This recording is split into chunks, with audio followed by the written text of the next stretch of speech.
This episode is brought to you by Michelob Ultra.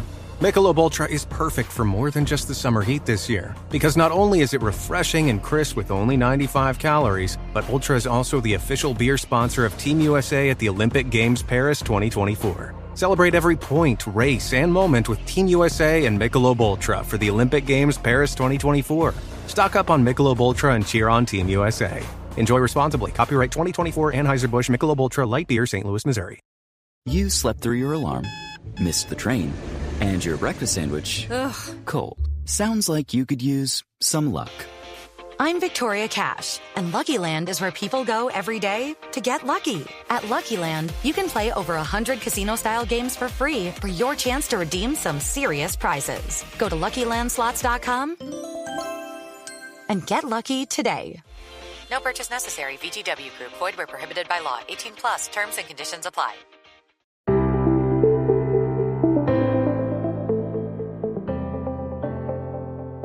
Hello and welcome to the Paddock and the Pavilion with me, your host, Stephen Wallace.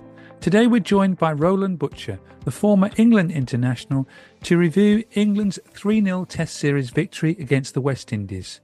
We'll explore what went wrong for the tourists and what went right for the home side, as Roland provides his expert insight into the action at Lord's, Trent Bridge and Edgbaston.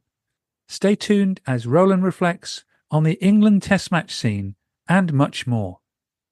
Welcome back to the Paddock and the Pavilion, Roland. Yes, Stephen. Good morning to you, and always a great pleasure and honour. How are you? Are you relaxing after watching 3 Test matches around the country between England and West Indies? Yeah, you say relaxing, but I'm still out watching cricket. It was quite a busy period. 3 Test matches, I think, in a few weeks. Sort of action-packed. 3 different areas: Lords, Trent Bridge, Edgbaston. Bit of travelling, bit of driving. That's over now. So I've been watching some 100 cricket, etc. Fortunate yesterday to be able to go and watch an old man's game, so to say, as they say, an old man's, young man's game, which is, as you know, currently going on. You've got the 2024 over 70s World Cup. So I saw Australia, England yesterday, which is likely to be the final on Sunday. Yeah, that's your bracket over 70s, isn't it? Yeah, that's my bracket, but it's not my game, I'm afraid. I think I'm past that now. But to be honest, I thought the standard was very high, actually. I think those guys were really doing a lot of credit, not just to themselves, but to the game and to persons over 70. Didn't see a lot of liabilities on either side. And the cricket was good. And the other thing for me is I'm also the vice president of the England seniors as well. Yeah, the guys are very keen. I've spoken to John Evans, the England captain, Nick Andrews, England all-rounder, and Murray Harrison, who got runs yesterday for Australia on this podcast when we did a preview of the tournament. I'm going to do a follow-up, hopefully with John, after the tournament, which ends on the 11th of August at Wormsley. Yes, the final is on Sunday. I will go and have a look. And as I said, it's likely to be England-Australia again, so the old rivalry continues. Let's get on to England and the West Indies. A clean sweep for England. I did say that Ben Stokes doesn't do draws. Yeah, I mean, listen, West Indies were always going to be up against it. I think anyone who's involved in the game at any serious level would understand that there's several reasons why West Indies would have struggled. I would like to name a few. I think England playing at home is always a pretty daunting proposition for the opposition, even more so this year, where their players would have had the opportunity to play a lot of first-class cricket and to be well acclimatized before the series start. West Indies' short preparation period in England was always going to work against them. Very young, inexperienced side. To believe they could come into England and just have one game, a 2-day game virtually against an unknown side in preparation for such an assignment wasn't really going to work.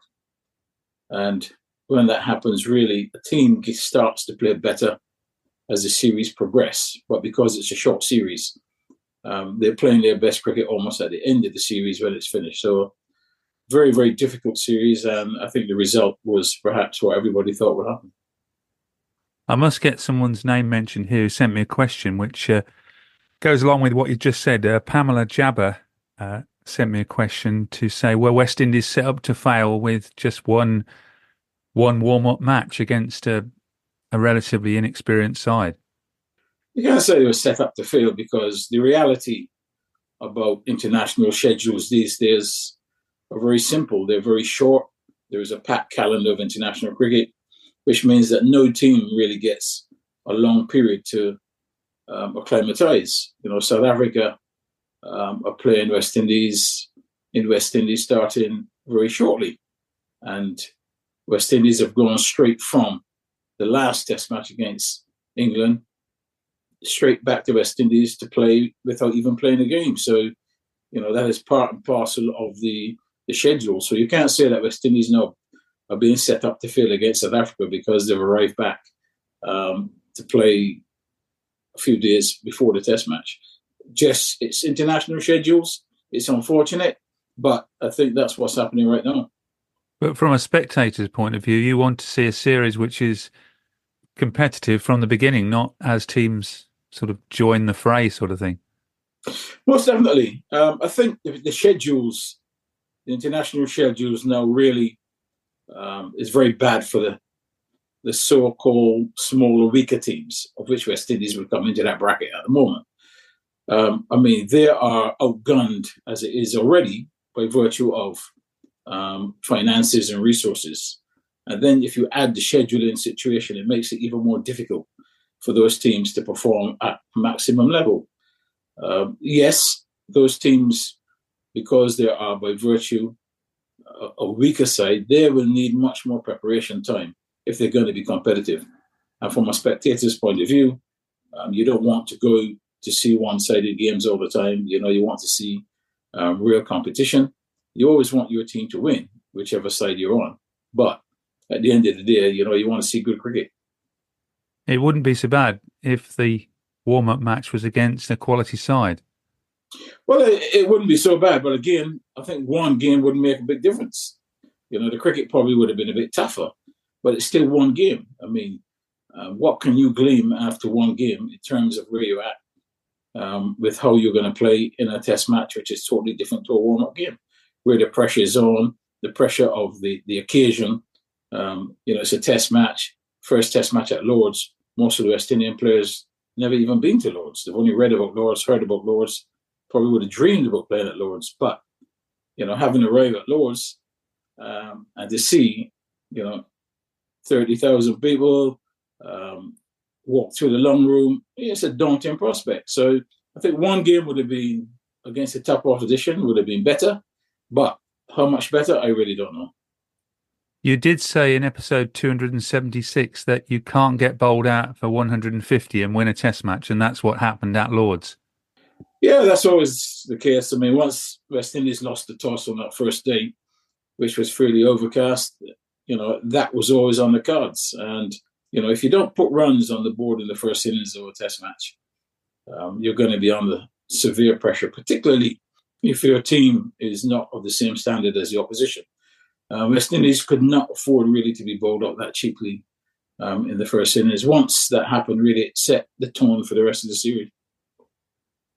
And was it the lack of experience in the West Indies batting that cost them the series? Yeah, most definitely. If you put the first 4 or 5 West Indian players, if you lump all their test matches together, with the exception of Craig Brathwaite, and then if you also lump the number of first-class matches together, you will find that together they don't even come in terms of experience to say one of the England top 5 players. So with that inexperience, it really tells you that, you're hoping against hope that these young players will be able to bridge that gap. Listen, bridging the gap at test level is not easy as it is. But for West Indies, it's going to be even more difficult simply because they're coming from a background of very limited first-class matches.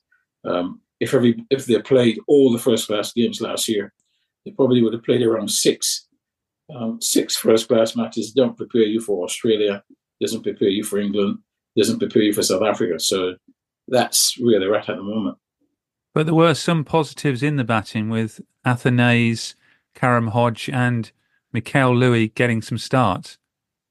Yeah, I think most definitely. As the tour progressed, you could see that the improvements was being made. Mikael Louis, you must remember, Mikael Louis is in his very first season of first-class cricket. Coming into his first test match, he'd only played 6 first-class matches. He obviously had a good start in the Caribbean to the first-class career, but a big step up to be opening the innings, particularly against the new ball. I thought he shaped up pretty well. Didn't get the big scores that perhaps he would have wanted, but I think in the circumstances, I think the length of time that he batted and the promise that he showed that if he continues to improve, that he could be an asset for the West Indies. Athanaze didn't play his best, but in a couple of innings he showed glimpses of the quality that he possessed. Again, he needs time, he needs experience, he needs more games. I think the real find really, and you say a find because he started in Australia, but the continuation really was Kevin Hodge, who really buckled down, very busy player, and he looked the part. And in terms of batting, he can walk away feeling that he's played a very good series against a very strong bowling lineup, and he's come up with a lot of credit. And I think also credit must go to Joshua De Silva. I thought he looked to get him back to the form that we've seen in the past. Got a couple of good innings, and that should argue well for him. And the other plus really was Jaden Seals coming back from that long injury that he had to international cricket and bowling very well. Just going back to Karam Hodge, he made his first class debut in 2012. Yeah, well, Hodge, Hodge has had to work a long, long time, to get where he's got. Hodge 13 years ago was identified in Dominica by his president of Dominica Cricket Association, then Emmanuel Nanthan, identified Hodge and Hayden Walsh as 2 good young players. And they were both sent to the Darren Lehman Academy in Australia. And they were there with Joe Root in that academy. So that was how long ago he was identified as a player. The fact that from that group, the coach told me at the time that Hodge was the best player in the group. And there were players there from England, Australia, Pakistan, India, New Zealand in the academy. So he was thought of very highly then. The real question is what happened to Hodge's development since 13 years ago to now. And we've seen what happens with Joe Root. Obviously, Joe Root has gone on to be one of the best players in the world. He's got 30 odd hundreds. Kevin Hodge has got 1. That's the real question as to why Hodge has not been moved on to that level. I've known Hodge for a very long time because, I brought Hodge to the University of the West Indies on a sports scholarship.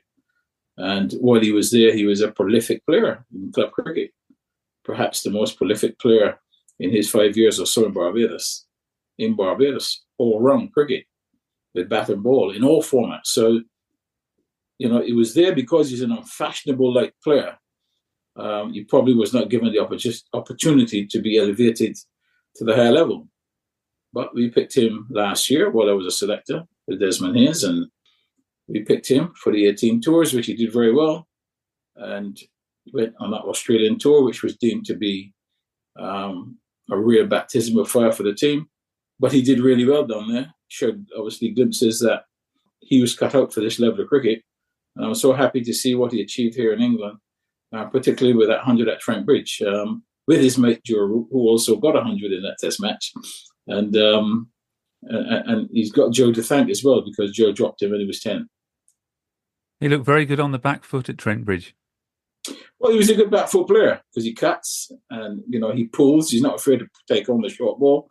And he had to play well because I don't think Mark Wood can bowl any better than he did at Trent Bridge, actually. He got the wickets at Edgbaston, but I thought he was brilliant at Trent Bridge. I mean, he bowled with pace, he swung the ball, went past the edge. I mean, he perhaps would have been wondering, is he ever going to find the edge of the bat? And I remember speaking to my cousin, Ralph, who I was staying with, and, I told him there are going to be times where Mark Wood's going to bowl perhaps not as well, he's going to get more wickets. But I thought at Trent Bridge he was outstanding. So Hodges' 100 really was a top-notch 100, and you saw the way he celebrated, because he realised that, he had to work really hard for that. You mentioned Jayden Seales. Were you disappointed, though, with Alzari Joseph and Shamar Joseph? Well, in the case of Alzari, you can say disappointed, yes, because he's supposed to be the leader of the pack, the fastest bowler at the time.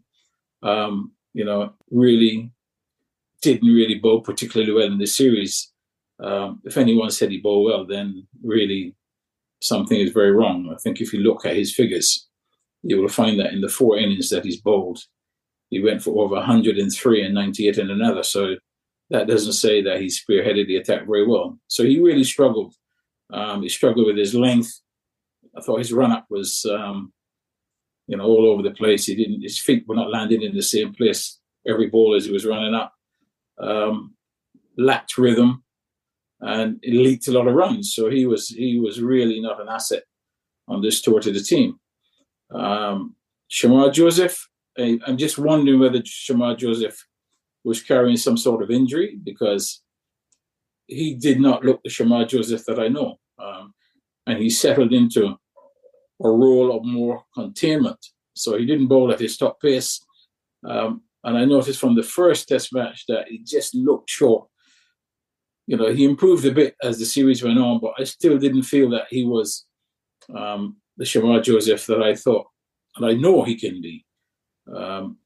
Perhaps also the fact that, he didn't play a lot of cricket since that test series in Australia. Obviously, the IPL didn't play much. I think probably played 1 game. No red ball cricket. All that would work against him. But, I have no doubt that, he will come back and once he's fully fit and do what he wants to do. But I think generally, the West Indian bowling at times just took the pressure off, no more so than in that last test match at Edgbaston. This episode is brought to you by our good friends at NFL Sunday Ticket on YouTube TV. I'm sure by now you've all gotten back into your Sunday routines, but they could be even better. With NFL Sunday Ticket and YouTube TV, you get the most live NFL games all in one place, every game, every Sunday. And you can even watch up to 4 different games at once with multi-view, one of my favorite inventions of this decade. It's exactly what you need to catch all the action. Make your Sundays more magical. And also, YouTube TV is great. I got it this year. It's awesome. Sign up now at youtube.com/BS. Device and content restrictions apply. Local and national games on YouTube TV. NFL Sunday Ticket for out-of-market games excludes digital-only games. On the positive side for this young West Indian side, there was a lot of fight shown by the side, and there was sort of in the second and third test. In the second test, having a first innings lead of 41, England were at 140 for 3 before the Joe Root, Harry Brook partnership. And then in the third test, England 54 for 5, replying to the West Indies 282. Yeah, there were times when West Indies put a lot of pressure on England, but, good sides absorb pressure and then get over it. If we go back to Edgbaston, yes, they were under pressure there, but, once Joe Root was at the crease, and you saw right throughout the series, he continued to show what a top player he is. And Harry Brook is proving also that he's going to be, a very, very, very good player for England and for a long time. Those two fashioned an excellent partnership, really, at Edgbaston, and really broke the back of the West Indian spirit, who would have been very high at that time. And then, obviously, we know what happened after that. West Indies' problems, really, if you look throughout the series, it always came down to one bad session. At Lord's, that first session, and just after lunch. That defined the Test match. At Trent Bridge, they were very much in the game right up to that last session there on the fourth day. And it just all fell away at that point. And again, Edgbaston, one session, changed the game. But, you got to give a lot of credit to England, particularly they said to Joe Root, who was very much the glue in the side. And, that partnership at Trent Bridge really was a fantastic partnership. Match really by Harry Brook, who was, he batted really well. And, that's really what we want to see in the future from West Indies batters. I'm not expecting that type of performance from them in the short term because the lack of experience, but, with hope that they play a lot more international cricket in the future, that down the line, you will see players in the middle batting like that. Is that the way for Joe Root to play? He was back to the old Joe Root. Listen, Joe Root is a very fine player. There's no doubt about that. You don't score 3200s if you're not a fine player, if you're not one of the top players. And, he's someone like Joe Root, you've got to get him out early. The longer he bats, the harder it will become, for the bowling side. He was very much back to his best when he needed to be. And that's what good players do when they're required to be at their best. They step up and be at their best. And, he was helped really by Brook, certainly in that second Test match. He's really proven a real find for England and a very good Test average to date. And he provided really the perfect platform for Brook to do what he did. Because Brook really was, by virtue of the way he played, he was the aggressor. I mean, he was the one really taking on the attack. And Joe Root was able to continue the way that Joe Root does. So it was the perfect partnership. Another person who was aggressive for England was Jamie Smith, who you spoke highly of in the last show. Yeah, Jamie Smith, real fine for England. Genuine batsman. I thought he kept pretty well also. Didn't look out of place at international cricket. Looked as if he really been there for a long time. As if he belonged there. He's been knocking at the door for a while, particularly as a batter. But, I think England now suddenly found a lower order batter who is a genuine batter. He's not a wicket-keeper batsman. I mean, he can bat. Perhaps in the future he could even bat higher in the team. So, that was a plus for England as well. Another plus for England, Ben Stokes bowling back at 85 mile an hour. Yeah, I think England are a better side when Stokes is back in the team because it takes a lot of pressure off. People like Mark Wood, who doesn't have to bowl 6-7 overs in a spell, he can now bowl 4 and bowl at a very high pace. At times I thought Ben Stokes underbowled himself, actually. I mean, there were times where he didn't bowl for long periods when I thought that he should have been bowling just to take some pressure off. But I think that's good for England to have him back. Maybe they're also managing the workload and don't want to put too much bowling on him at this stage. So I think overall, that those are good signs for the team. And he batted well with 3 half centuries. Yes, yeah. I mean, he's obviously the last one. I wouldn't read too much into that.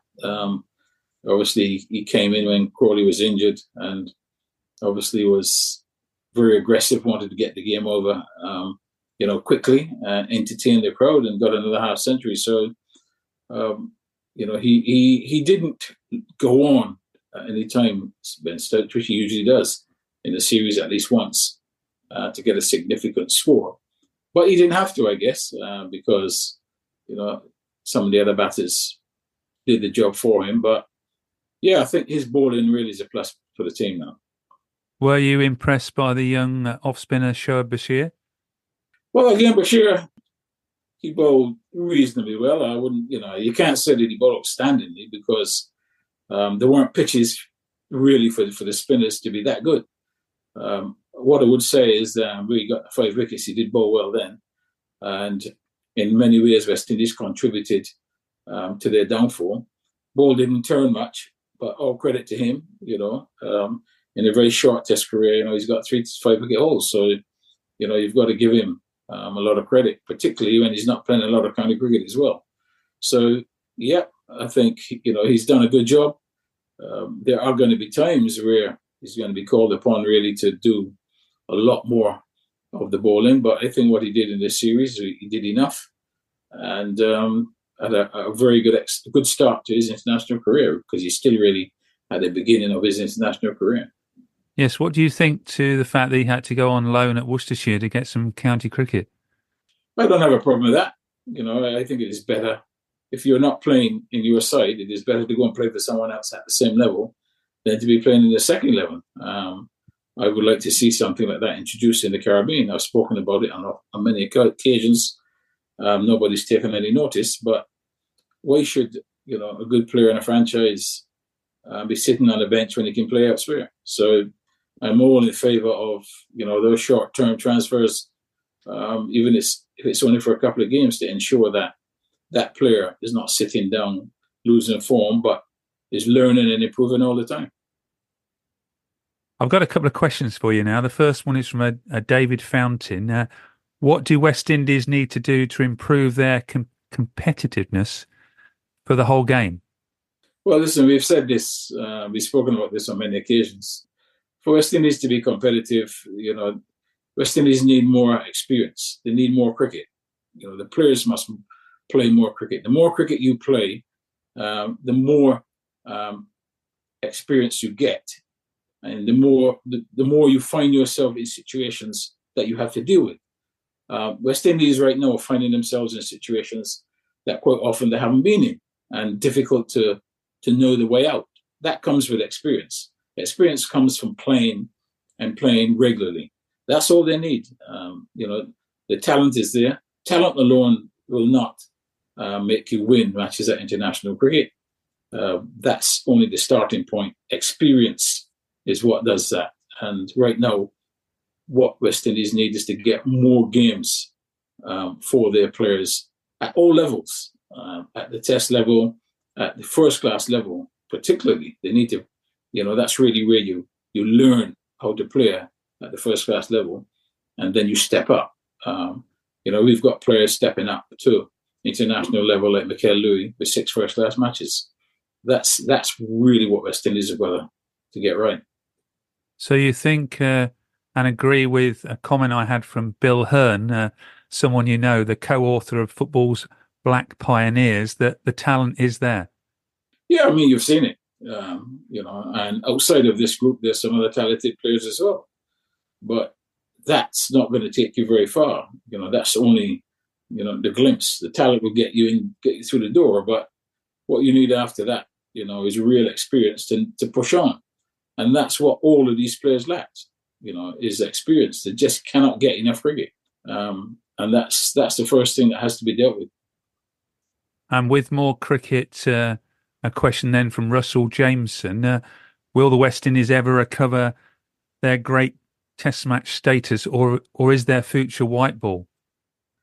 Well, listen, who knows the future? But what I can say is that if the present situation with distribution of ICC funds and the Future Tours program continues, then what you're seeing for West Indies will continue. Not only West Indies, but I think the likes of Sri Lanka, Bangladesh, Zimbabwe, maybe even Pakistan, they will be in similar situations. That has to change.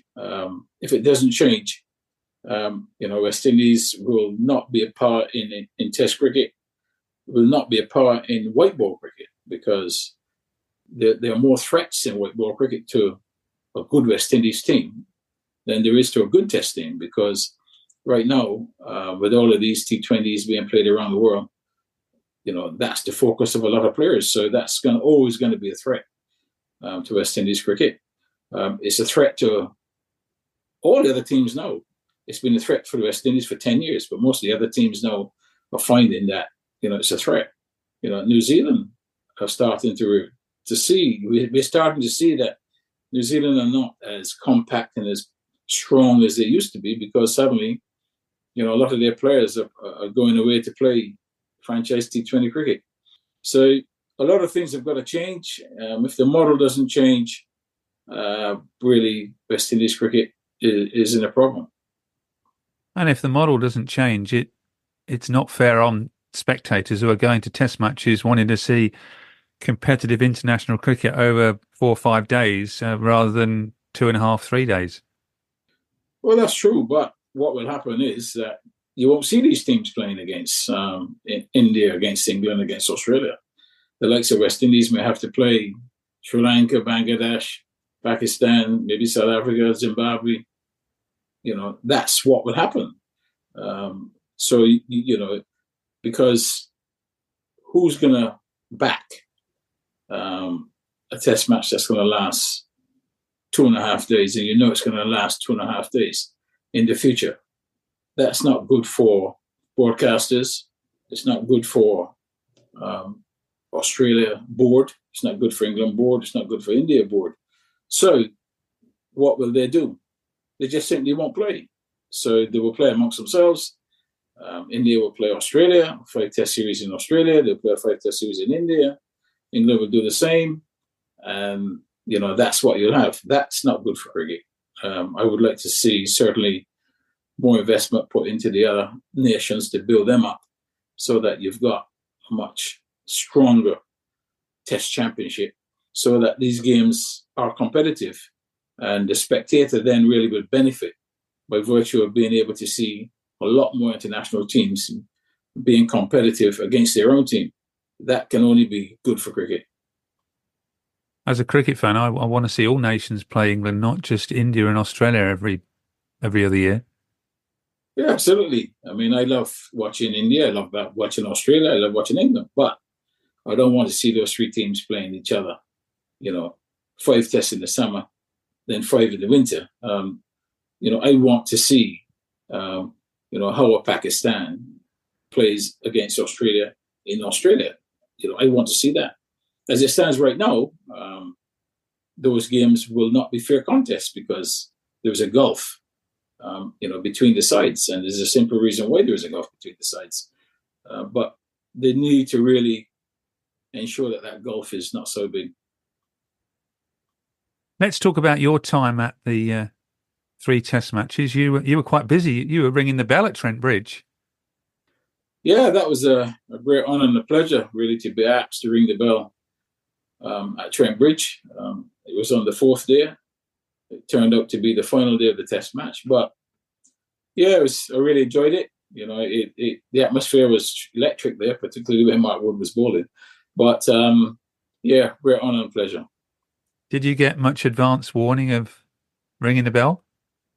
Yeah, I was asked very early in the test match that they would like me to ring the bell on the 4th day, and I readily agreed. And I thoroughly enjoyed the occasion. It was good. It really was good. And you were on your ex-colleague Simon Hughes' podcast on the outfield at Lord's. Yes, Simon, obviously, as you know, he has his podcasts and obviously wanted my perspective on certainly that first test match and other things. Very happy to talk to Simon, who, as you know, was a teammate of mine for many years, still a very good friend. Thoroughly enjoyed doing it with him, which was great. And also, I did a similar thing with Daniel Norcross at Edgbaston. Back at Lord's, you were also mixing with the legends, Viv Richards, Clive Lloyd. Well, listen, these are guys that I played with. Good to see them again because don't forget, those guys all played in my first test match. So, I've known them for a very long time. Yeah, it was great to be at Lord's. I was a guest in the MCC President's Box, where most of those guys were. So, yes, a lot. Clive was there, Sir Viv, Brian Lara, Gordon Greenwich. Good to see all of those guys again, Courtney Walsh. And obviously, great to see Sir Geoffrey Boycott again. I hadn't seen Geoffrey for many years. Geoffrey was there. A number of other players. Great occasion. Good news that Geoffrey is recovering. Yeah, while he was there, he told me that he was going to have the operation that Monday. So I'm very pleased to hear that things have gone well and he's recovering. And, he's a fighter. He's had to fight all his life. This is another innings for Geoffrey Boycott to fight. And I'm sure it's another innings that he'll be successful. What do the legends think of the state of West Indian cricket today? Yeah, listen, all West Indian supporters, whether they're West Indies legends, whether they're supporters of West Indies outside of the West Indies, they're really lamenting the position that West Indies cricket is in, and for obvious reasons, because they remember the glory days when West Indies were, the number one cricket team on the planet. And, the legends and all supporters of West Indies cricket, and when I say all, I mean there are a lot of English people who are supporters of West Indies cricket, lots of Australians who are supporters of West Indies cricket, and they all want the same thing. They want to see West Indies being very competitive and, taking on their team and doing well. I mean, if you saw the Australian public's reaction to the West Indies team in Australia, when they won that test match, they were willing them to win because they remember what West Indies used to be like, and how much fun and enjoyment they brought to the game of cricket. So there's still a lot for West Indies to do, and the spectators really want to see them, perform at the level that they used to. Next up for the West Indies, starting today, the 7th of August, is South Africa, 2 test matches and some T20s. Yeah, again, another difficult assignment. South Africa are an improving side. They've got stronger in the last year or so. Got a very good bowling attack. Obviously, Dean Elgar has retired, so that's a big loss for them because he was the anchor at the top of the order. But they still have a lot of experienced test players. I think the strength really lies in their bowling. It's going to be a very difficult assignment for West Indies, coming straight off the back of a 3-0 defeat against England. Also they're playing in home conditions, but those conditions also will be foreign to them because they haven't been there for a while. But yeah, it's going to be a tough assignment. 2 test matches, one at Trinidad and one at Guyana. Are they wickets that are going to help the slow bowlers? Well, you say that, but Trinidad could easily help the fast bowlers. We saw what happened there in the semi-final of the World Cup. It was quite even though that game was at Brian Lara, but you was expecting a fairly placid pitch there, which turned out to be quite fiery. And Afghanistan was on the back of some hostile fast bowling by South Africa, and really got shut out quite cheaply. So, the faster bowlers could also have some success at Queen's Park Oval. No cricket has been played there for a while. Batting, a little bit of inexperience there, really, in their batting lineup. I think Zohor's now opening instead of Elgar, or so. Something for West Indies to exploit, but they're still going to be a very tough team to beat. Kemar Roach back for the West Indies. Yeah, well, obviously that's a plus. I think in the Caribbean, Roach is still perhaps one of the best bowlers of the West Indies have got in the Caribbean, simply because of his experience. He's no longer a clear fast bowler, but what he's learned over the years is that you don't have to be fast to get wickets. You just got to bowl consistently in the good areas and do something with the ball. He's prepared to do that. And on slowish wickets, he's a difficult customer. He's been doing it for many years, doing a similar job. The question is going to be, has he fully recovered from that injury? I wouldn't have imagined that he would have had much cricket since that injury. Is he going to be a little bit rusty? All those things you'll find out in the next couple of hours when that test match gets going. But if he's fully fit, then he'll be an asset to the team. A prediction from you for the 2 tests? Oh, this one is very difficult to call. It'd be nice really for West Indies to get a victory or at least draw the series. I think that would take a bit of pressure off the players from the fans who. A lot of the fans don't really understand what international cricket is about. They just believe that, West Indies are playing and they should win. Cricket's not played like that. A lot has got to do with, where you are at this moment in time, not just in the rankings, but in the level of cricket that you're performing. even with inexperienced team, West Indian supporters has this expectation that they must win. I have a different view of that. I think I understand that there are times where, certain things happen because you are not to that level. As much as I would like them to win, it doesn't happen like that. You've got to play good cricket. I could see the series being 1-1. That would be the best thing for West Indies if they could get a 1-1 draw out of this. It's not going to be easy. Again, runs is going to be something that they've got to put on the board against a very strong bowling attack. That may not be as easy as people would think. And bowling wise, they've got they can bowl South Africa out, but I think again, the batters are going to have to step up and put decent runs on the board. Moving on to a couple of items of cricket news. Were you surprised that Matthew Mott was dismissed as the England white ball coach? Well, listen, nothing surprises me in cricket or in international cricket. I don't think any coach knows that he's a permanent fixture these days in international cricket. It just doesn't work like that. Even sometimes when things are going well, your contract's not renewed, and I can talk firsthand about that. So no, it's not surprising these days. The pressure on coaches, etc., is so much. If you don't produce for the results that they're expecting in a short space of time, they look elsewhere. It really it's a game of roulette these days, really, for international coaches. 1 minute you're here, next minute you're out, and he would know that. Don't forget, last year or was it the year before? He won a couple of trophies, and now he finds himself out of a job. So that's how the business is. Do England need an experienced coach now to take his place, or should they go for Andrew Flintoff?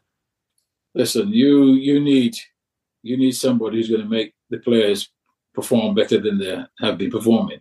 Whether it's an experienced coach or whether it is someone like Andrew Flintoff, that's a decision that England will have to make. But at the end of the day, it's always safer to go with somebody who's got a good track record and they've won something, and they're very much in touch with what's happening in English cricket. At the end of the day, listen, the coach is not the be all and end all where a team wins. At the end of the day, the team has to go onto the park. They must want to win, and if they get good leadership on the field, they will win, and the coach will stay in the background. So, it doesn't really matter who they get. They just need to get the right person who will allow the team to play good cricket. The other item of cricket news this week was the passing of Graham Thorpe, England legend, 100 test matches, 6,744 runs at an average of 44. What are your memories of Graham Thorpe? You must have played with Graham or against Graham. Yes. I think first and foremost, I would like to say sincere condolences to Graham's family and friends, really, on his passing. It was a real shock. Since I hadn't heard a great deal about Graham over the last couple of years, it suddenly came a bolt out of the blue. As an England player, nobody can say that Graham Thorpe was a bad England player, because he wasn't. He was a very gutsy England player who valued his wicket. In the middle order, very tough competitor, hard to get out, and was an excellent player for England. So the fact that he's gone at a relatively young age, again, shows how fragile this life is. You don't know what's going to happen, but a great loss, really, when you think of what he did for English cricket, not just as a player, but remember he was part of the coaching staff just a couple of years ago, and following that, would have been, he got the job as coach of Afghanistan, and would have gone on to do that if it wasn't for the events that took place. So it's really sad. that he's passed at this time. And again, condolences to the family. Thank you, Roland, for those kind words. Just moving on then to finish the podcast. Are England assembling a side now that in 18 months' time could test an ageing Australian side? Well, listen, England are very much on the rise. I think if they can get Joe Archer back to full pace, to bowl with Mark Wood, that gives them some real cutting edge down in Australia. But, they will need more than that to beat Australia in Australia. Not an easy assignment winning in Australia, and particularly, in an Ashes series. A weak Australian team, they're up for an Ashes series. So if England go to Australia with any illusions that they're just going to walk into Sydney or Adelaide or Brisbane and just win, I think they can leave that idea at home. What they do should recognise is that, they're going to go to Australia and it's going to be tough. Every game is going to be tough. It's going to be hard. I'm not saying at this time that they can go and win the Ashes because, they still got some answers to be answered in their team. But signs are good. If they can keep the batters going well, as I said, if they can get Archer firing, a couple more backups. Atkinson has come on well this series. He needs to keep improving. If you go there with a team with some cutting edge, you've got a chance, but it won't be easy. Yes, Atkinson, 22 wickets in the series, man of the series. Yeah, he bowled really well.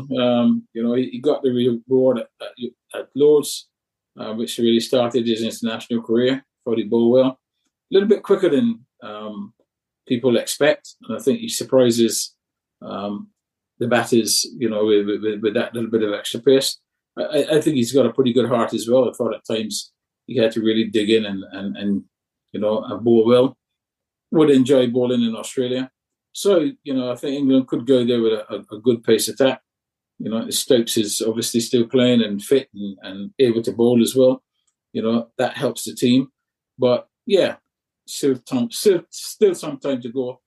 And, it should be a fascinating series when it comes around.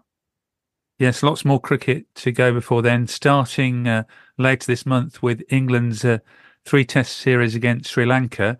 Were you surprised that Dan Lawrence is now going to open in place of the injured Zach Crawley? Yes, I'm a bit surprised. I'm just wondering what's the position with Keaton Jennings. They're finished with Keaton Jennings. Last couple of years, very heavy scorer. Even on the Lions tour, still making runs, but obviously he's not seen as if they want to go back in that direction. Maybe he doesn't fit the Bazball era, but at the end of the day, runs is what counts, and he's been making plenty of them. Very surprised that Dan Lawrence has been given that opportunity. Will he be able to take it? But at the same time, he's only really warm in the seat because when Zach Crawley's fit, he'll return to that position. It may be an injustice for Dan Lawrence to play as an opener. If he feels that really puts him back in the pack, not just as an opener, but as a batter. Others perhaps will leapfrog in. So he's in a difficult position. I wish him well, but it's not going to be an easy time for him. What do you know about the Sri Lankan tourists? Well, listen, Sri Lanka, I think Sri Lanka are an improving team. I think they will be competitive against England. Again, they may suffer from lack of acclimatization, just like the West Indies. Coming into a series, not playing many games before Test matches. England are well set in terms of, they would have had first-class cricket already. They've had Test cricket. They're ready for the series. So the early matches may go similar fashion, where Sri Lanka find it very hard to compete in those early games.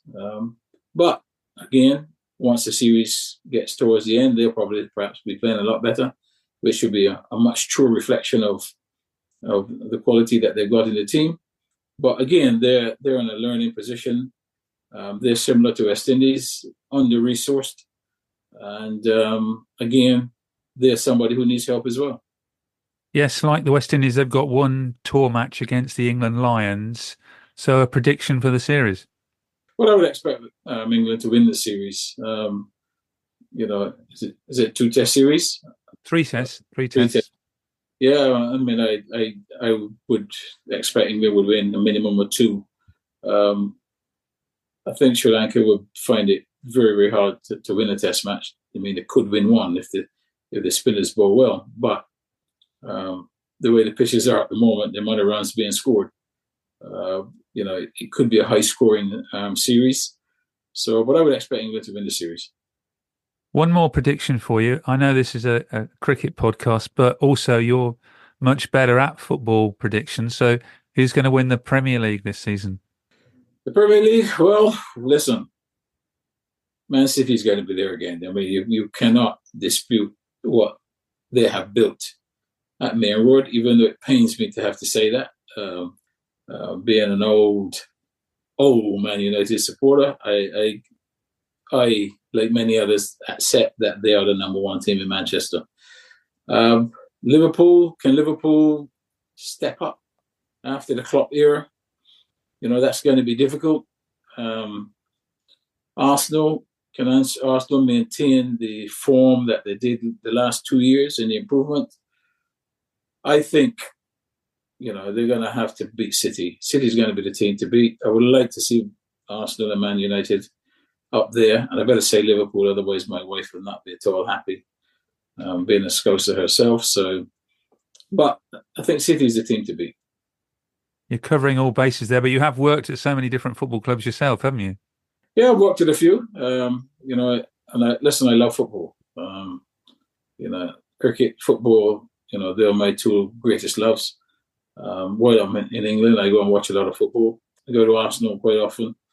Get invited to come back and watch games. So, I love football. I don't miss a lot of the Premier League matches either, even when I'm overseas. So, it's something that I follow. And yes, I had the opportunity to work at a number of clubs. And, I'm a big fan.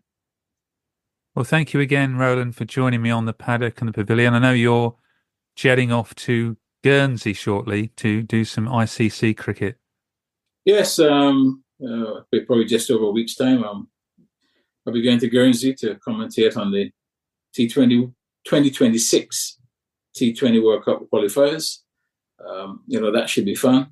And, looking forward to that. And then the rest of the county championship for the rest of the season.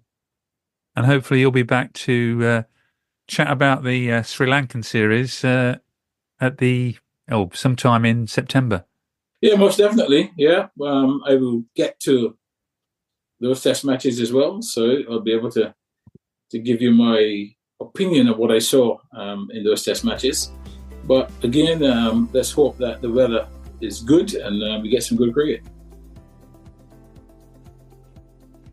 Sports Social Podcast Network.